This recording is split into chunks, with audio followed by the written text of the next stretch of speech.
Last weekend, I caught up with an old college friend. He's become this high-flying tech consultant, and he spent the first 20 minutes, no joke, eagerly showing me his optimized life setup on his tablet. Ooh, I think I know where this is going. It was genuinely impressive, I have to admit. Intricate dashboards, AI scheduling tools, automated workflows for everything from his emails to his groceries. He was practically glowing, telling me how these systems had, and I quote, bought him back nearly 15 hours a week. The ultimate victory. Exactly. Kept saying, I finally hacked it. I'm not a slave to the clock anymore. But then the whole scene just took this strange, jarring turn. A single notification pinged on his watch. Just a minor update about a competitor releasing some beta feature. And the transformation was immediate. It was unsettling. The relaxed master of the universe guy just vanished. He didn't just check the message. He physically stiffened. He started furiously typing on his phone under the table, muttering about losing the edge and becoming irrelevant. So much for those 15 hours of freedom. That's what I said. I asked him, are you going to use those saved hours to relax, maybe see your family? And he's looked at me like I was crazy. He admitted he'd already filled that time with 2 new side projects, not because he wanted to, but because he felt he had to, just to maintain his current standing. Right. And that instantaneous shift, from the triumph of efficiency to the sheer panic of survival, it just exposed the dark joke of our modern era. It wasn't that he had conquered time. It was that the ground beneath him was moving so fast that he had to sprint just to stand still. That moment, for me, just encapsulates the contradiction we are diagnosing today. This idea that the victory of optimizing time is immediately canceled out by the panic of acceleration. It's the perfect story for it. So we're here to take that feeling, that breathless exhaustion, that sensation that you're always playing catch up, even when you're doing everything right, and give it a systemic name, a structural diagnosis. We want to understand why efficiency doesn't lead to freedom. And that diagnosis, it hinges entirely on recognizing that the feeling you described is, well, it's universal.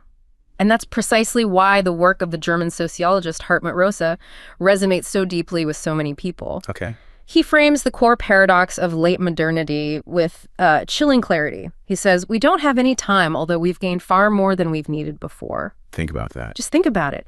We have more time-saving technology, digital communication, optimized logistics, automated homes than any generation in history, yet we live in a state of chronic Zeitnot. And what is Zeitnot? It's the German term for time scarcity or just hurriedness. Yeah. So our deep dive today is about moving beyond that simple internal experience of being busy and really understanding the invisible, relentless forces that structure our entire reality, which is social acceleration. Okay. We need to examine the systemic processes that drive this speed and, crucially, understand the consequence Rosa terms the frenzied standstill. A frenzied standstill. That sounds like a contradiction. It is. It's a state where society and the individual are immensely active, generating enormous friction and energy, but ultimately, we're not making any genuine, meaningful progression. Okay, let's unpack this then. If acceleration is the disease, we need to understand its different strains.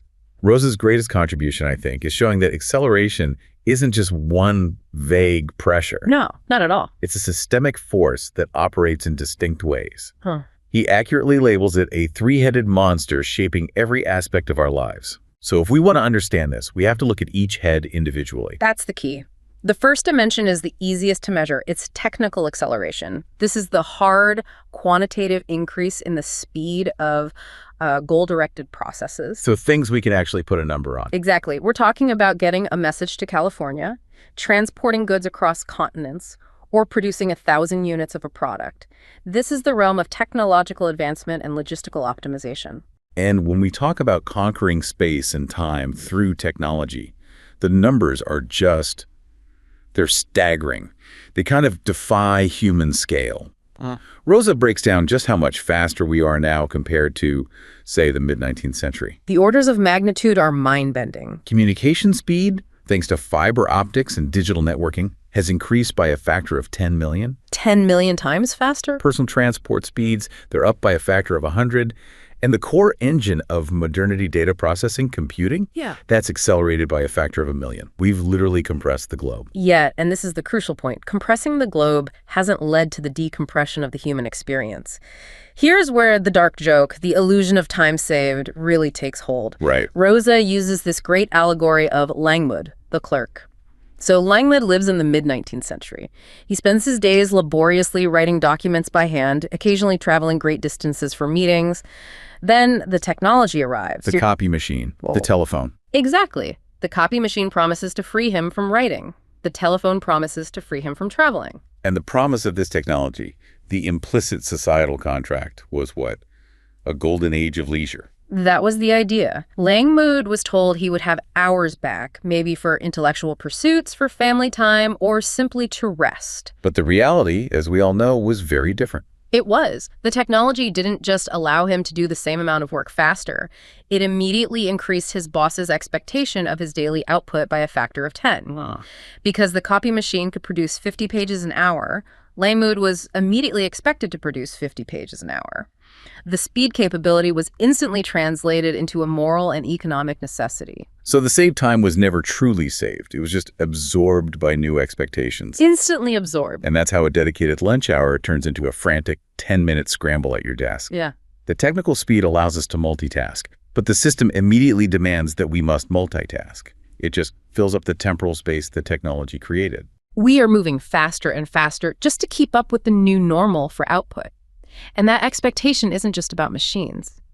And that brings us to the second, and I'd say far more insidious dimension, which is the acceleration of social change. Okay, so this isn't about how fast a machine runs. No, this is about how quickly the fundamental ground beneath our feet shifts. It's the rate at which social structures, political practices, cultural beliefs, and institutional stability destabilize and transform. Help us understand why this feels so true right now. In a pre-modern agrarian society, social change was glacial.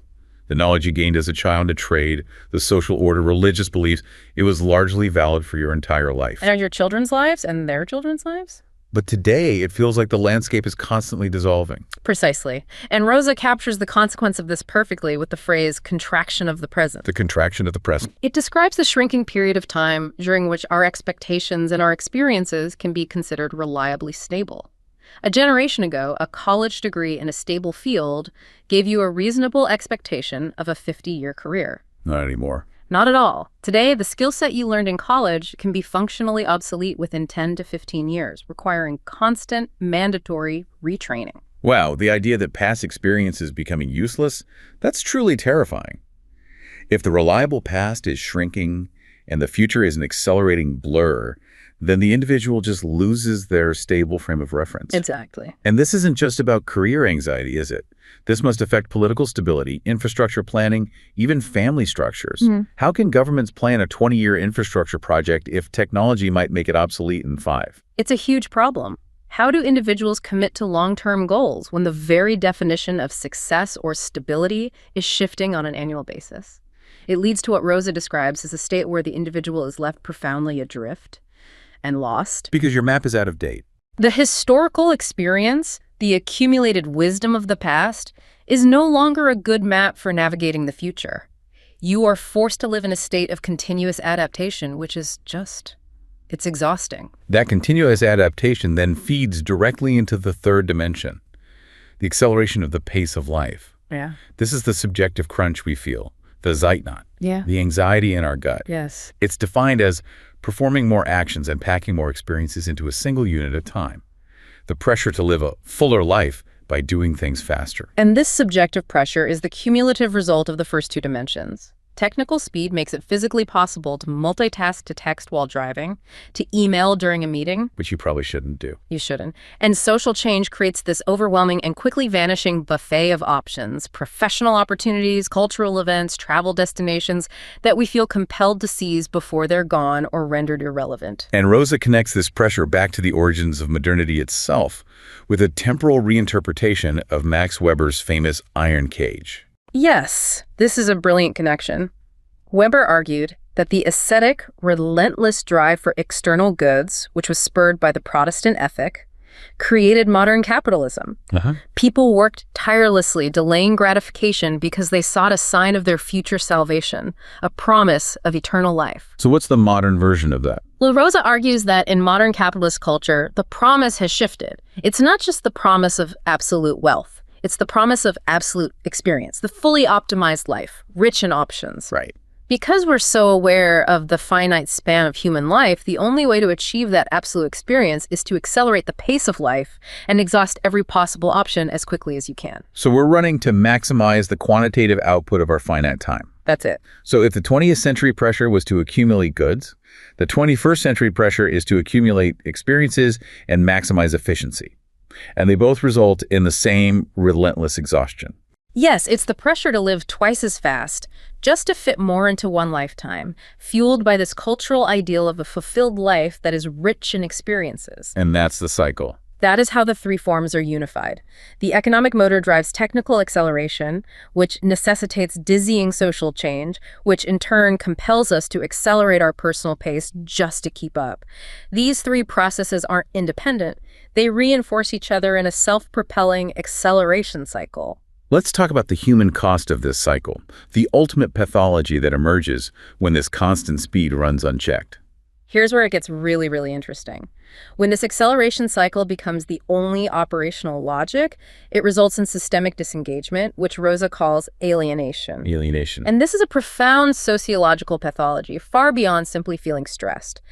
Alienation in this context is the complete antithesis of resonance. Okay, so we need to define resonance. That's the feeling of a genuine reciprocal connection and responsiveness to the world, a meaningful interaction. Exactly. So if we are alienated, we are stuck in what he calls a relation of relationlessness. Wow. It's a detrimental separation from ourselves as purposive entities, where we lose sight of the intrinsic meaning of our actions.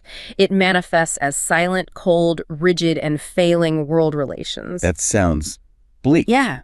But I can see it. We're connected to everyone instantly, yet our interactions are often just efficient, instrumental data transfers. Liking a post, sending a brief text, interacting with a chatbot. Genuine, slow, human dialogue often feels too time-consuming, doesn't it? It really does. And we can see this systemic disengagement playing out in two major invasive mechanisms. The first one you've identified is temporal colonization. Temporal colonization. This is the pervasive saturation of all spontaneous temporal free zones with obligations. It's the elimination of the void of unscripted time. Gaps in the day. Right. Historically, there were clear boundaries. Work happened at the office, leisure at home, the commute was a transitional space. Now those boundaries have completely dissolved. Work emails invade the dinner table. And leisure time is no longer a void for rest. It has to be actively optimized, either for fitness, learning a new skill, or consuming media efficiently. The pressure is always, always to fill the gap. There's no space left for genuine, unscripted experience or just being. Yeah. And the second mechanism is task fetishism. This is a really powerful concept about instrumental rationality, just overriding intrinsic value. Task fetishism means that tasks are prioritized simply for the completion of the task itself, often overriding its original meaningful purpose. Think about digital communication. Okay. The intrinsic value of an email is the communication of an idea or a request. But under acceleration, the demand for instant responsiveness becomes the fetishized goal. So you respond instantly, not because the content requires immediate action, but because the mere act of replying instantly is what the system now values. Right. If you wait even a few hours, you're signaling inefficiency, maybe even disrespect in some work cultures. Yeah. So we complete the task of replying to minimize the temporal gap, the latency, regardless of the true content or the necessary depth of the reply. The goal shifts from meaningful exchange to efficient execution. And that takes a massive psychological toll. It has to. It does. This relentless pressure creates what we call the temporalized precarity of the self. The self becomes marked by inherent instability and the continuous erosion of stable self-narratives. So if everything is temporary, flexible, and subject to instantaneous change, how do you construct a durable sense of who you are? That's the question. And this connects directly to the sociologist Richard Sennett's analysis of the corrosion of character. Right. In today's hyper-flexible labor market with frequent job changes, temporary projects, immense volatility, individuals struggle to build a coherent, long-term life story. If your identity is tied to your work and your work is fragmented, your character corrodes. You're constantly shifting, adapting to temporary circumstances, making your identity situational. And this brings us back to the London consultant you mentioned. Let's call her Sarah. She is the embodiment of this precarity.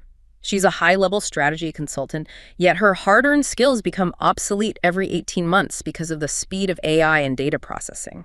So she's trapped in this state of continuous mandatory learning. Exactly. Her anxiety isn't about losing her job tomorrow. It's about the relentless internal knowledge that her accumulated experience has a vanishing shelf life. She is running just to stay credentialed. And the most profound insight from her experience was her inability to rest. You said she admitted to constantly checking her emails, even on vacation, not for urgent tasks, but because, and she put it, the silence felt like a threat. That silence, the absence of the accelerating world demanding her attention, she perceived it as a signal of irrelevance. If the world stops asking for your speed, it suggests you're no longer necessary. That's terrifying. She lost the capacity to simply inhabit the moment, to just be without executing. And this is the definition of alienation from time and alienation from one's own actions, the loss of control over the intrinsic value and natural rhythm of her own lived experience. And this relentless, exhausting effort to maintain relevance leads to the ultimate paradox of the entire cycle: frenzied standstill. This is the state of intense activity that yields no genuine progression.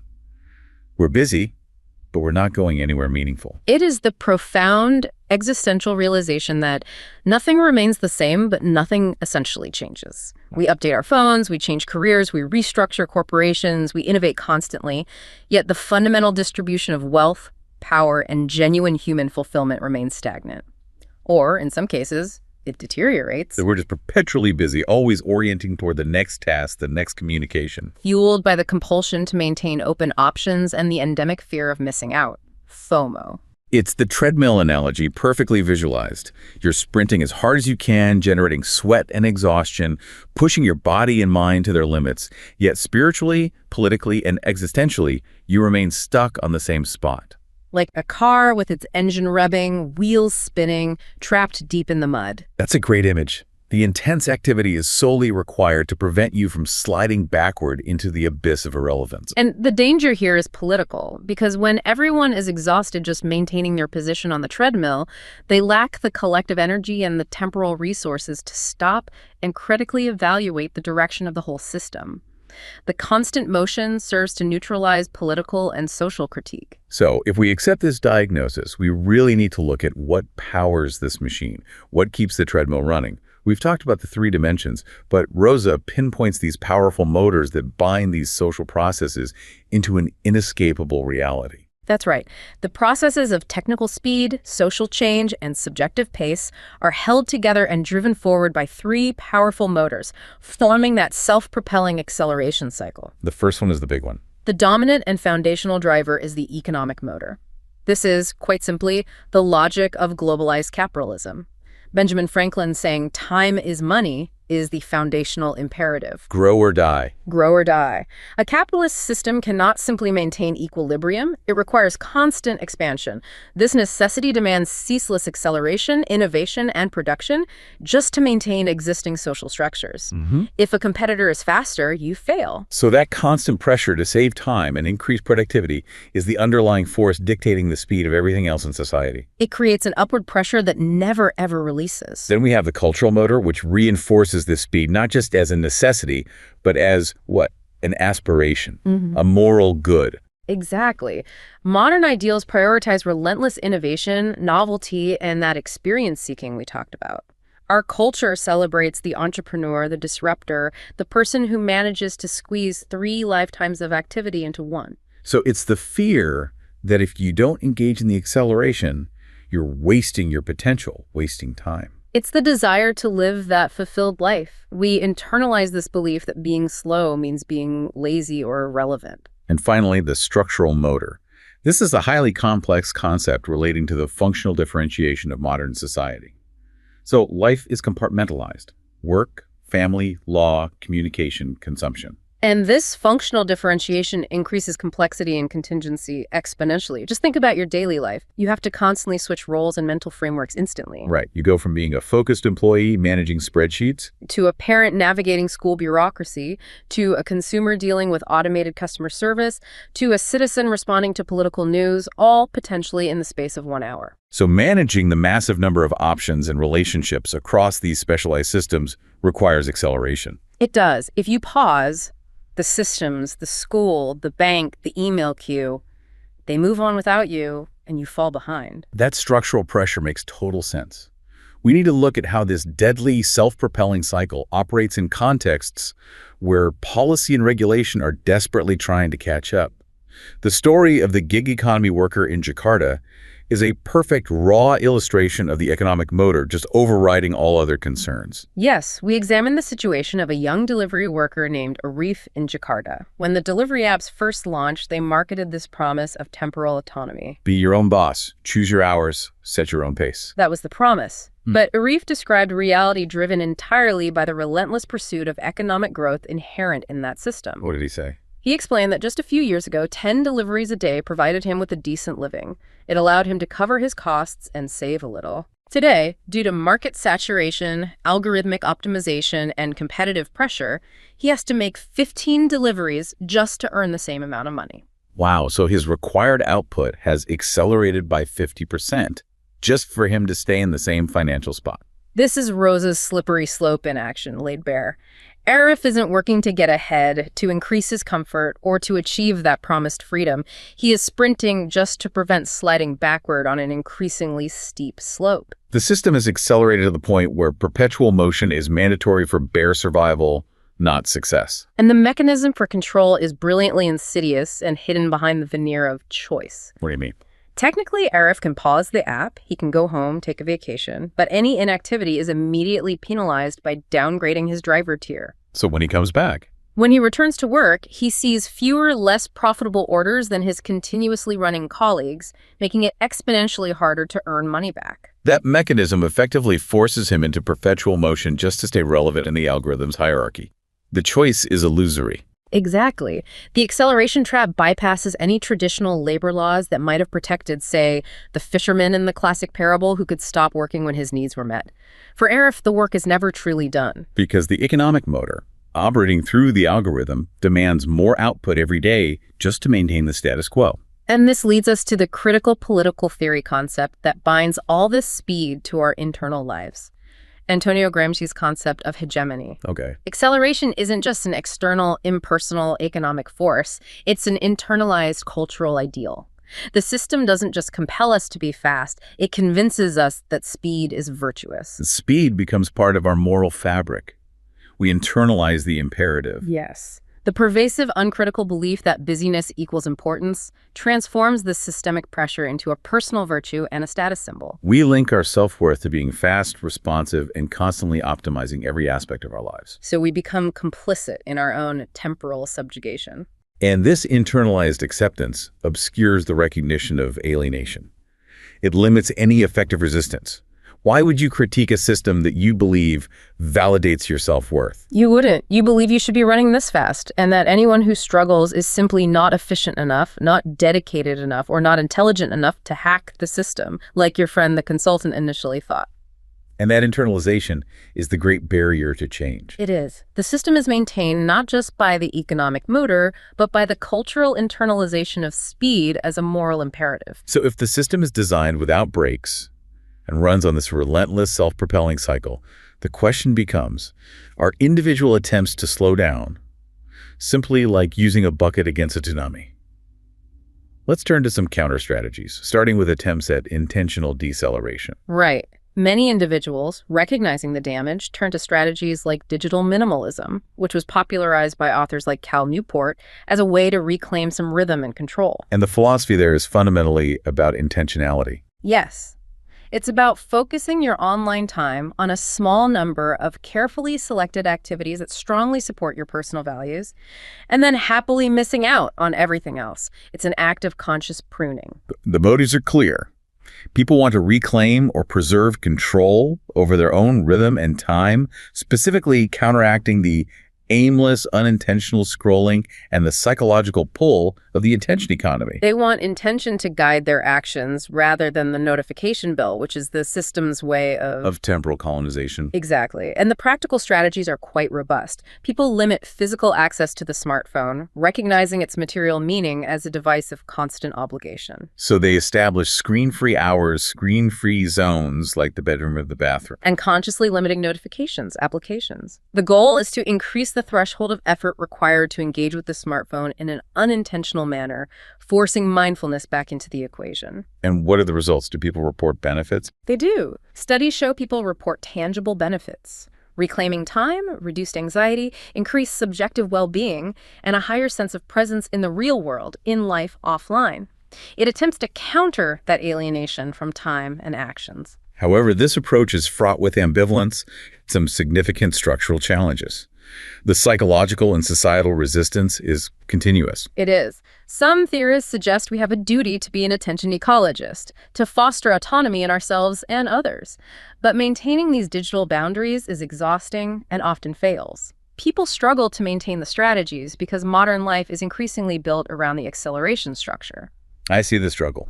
You might want to detox from social media, but then you realize that the only viable marketplace for sustainable secondhand goods is online, or your entire extended family communicates exclusively through a messaging app. You're forced to negotiate your autonomy against the efficiency of modern life. And then there's the sheer psychological hurdle.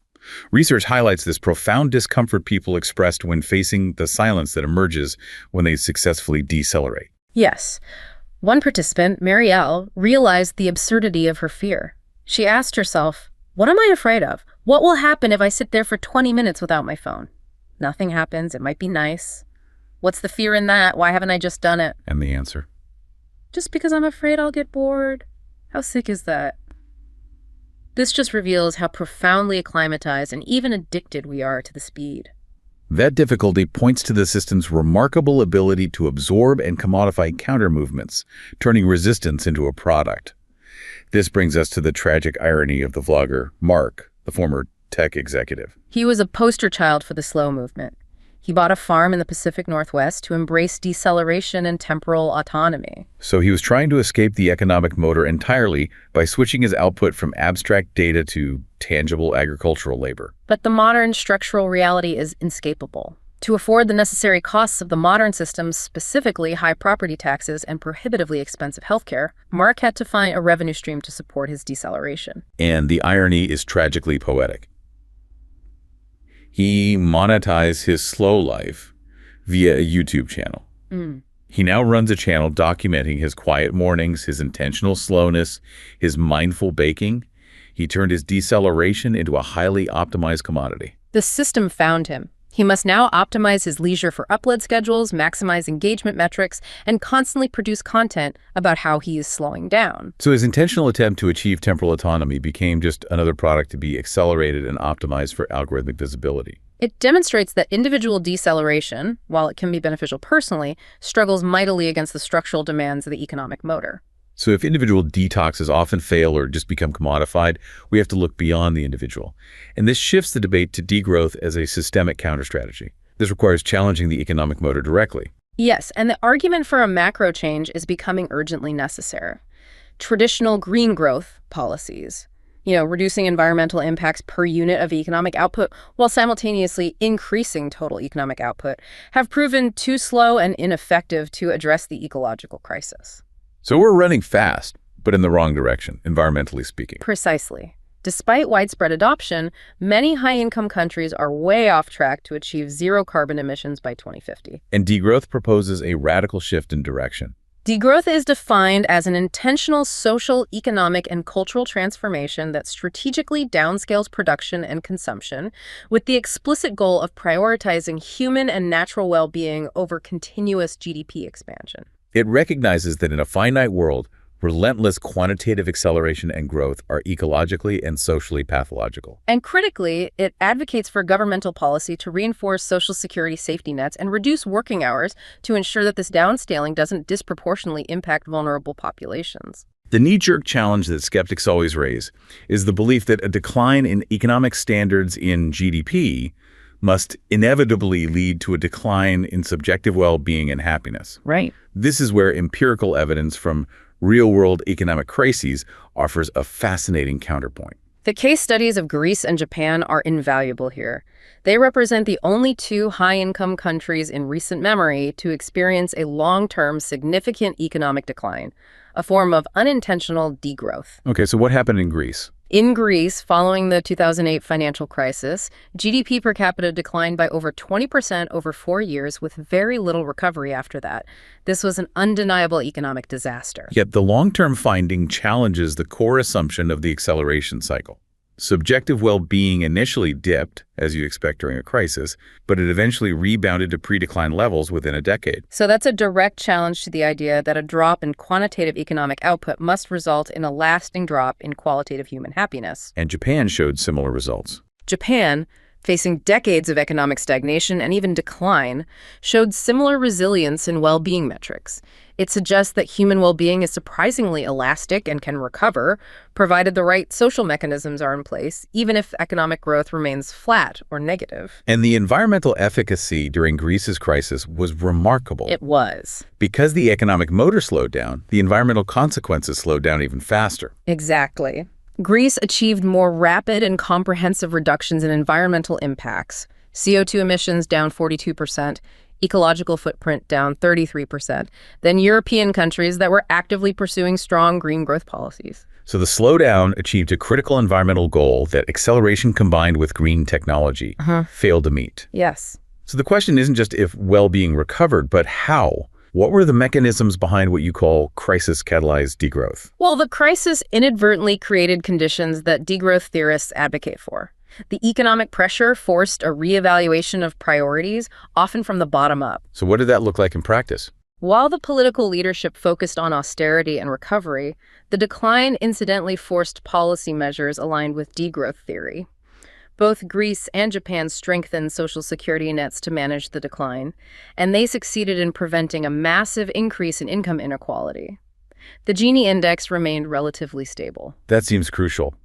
If the crisis doesn't lead to massive inequality, the social fabric has a better chance of holding together. And that stability was reinforced by a pronounced emergence of non-governmental collective initiatives.